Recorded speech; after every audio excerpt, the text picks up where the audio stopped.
இப்ப நான் சொல்ற விஷயம், ஆமாங்க நான் கூட அப்படிதான் இருக்கிறேன் அப்படின்னு சொல்லிட்டு எத்தனை பேர் சொல்றீங்க? கேட்டு கேட்டு தான் பெற முடியும் எனில் அது கிடைக்காமல் இருப்பதே மேலானது. அன்போ, அரவணைப்போ, நமக்கான நேரமோ எதுவாயினும் அப்படின்னு சொல்லிட்டு, நான் வந்து சில டைம்ல வந்து இப்படி தான் இருப்பேன். ஒருத்தங்கிட்ட ரொம்ப புடிச்சிச்சுன்னா, அவங்க என்கிட்ட டைம் குடுக்கல, அவங்க பேசினா கூட நான் போய் வாலண்டியரா போய் பேசிட்டே இருப்பேன். அவங்ககிட்ட வந்து அந்த அன்புக்காக நம்ம ஓடி ஓடி போய் ஏங்கி ஏங்கி போய் பேசும்போது, நம்மளுடைய அன்பு கூட அங்க வந்து மதிக்காம போயிடும். அப்படி ஒரு அன்பு நம்மளுக்கு கிடைக்கணுமா, அவங்களுக்கு உண்மையாலுமே அக்கறை இருந்துச்சுன்னா அவங்களே ஸ்பெண்ட் பண்ணுவாங்க, அவங்களே பேசுவாங்க. ஸோ என்ன மாதிரி எத்தனை பேர் இருக்கீங்க? இன்னைக்கு லஞ்ச் பார்த்தீங்கன்னா ஒயிட் ரைஸ், முருங்காய் அரைச்சி விட்ட சாம்பார், உருளைக்கிழங்கு பொடி மாஸ் பண்ணி, நாட்டு கொய்யாப்பழம் வந்து ஸ்நாக்ஸ்க்கு அமிதேஷ்க்கும் ஹஸ்பண்டுக்கு கொடுத்துட்டேன். அமிதேஷ்க்கு நட்ஸும், ஹஸ்பண்டுக்கு வந்து குடிக்கிறதுக்கு lemon juice with salt and sabja.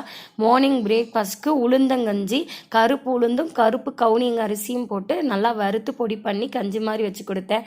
So 2 பேருக்காக தான் வாழ்க்கையே வாழ்கிற மாதிரி ஆயிடுச்சு இப்போ எல்லாம்.